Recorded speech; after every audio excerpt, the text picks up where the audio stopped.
D'abord, la fierté du devoir accompli.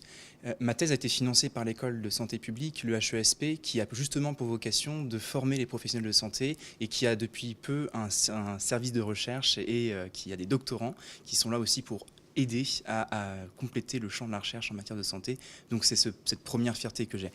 La seconde, c'est la fierté d'être juriste parmi vous, de démontrer que la recherche théorique en droit peut avoir des conséquences pratiques concrètes pour améliorer la relation entre les patients et les soignants, et de démontrer que les juristes théoriciens en quelque sorte ne sont pas dans leur tour d'ivoire, c'est pour moi une grande fierté. Et puis enfin une petite fierté personnelle, puisque ma thèse est dédiée aux patients et spécialement à ceux qui souffrent, et de voir cette utilité reconnue aujourd'hui, pour moi c'est une forme d'aboutissement, et s'il y avait un prix que je pouvais avoir, c'était celui-là.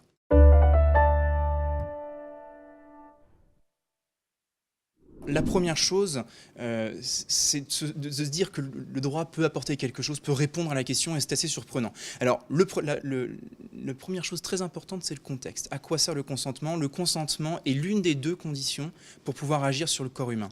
Et ça, c'est très important. C'est donc une condition sine qua non, sinon il peut y avoir des sanctions, notamment pénales.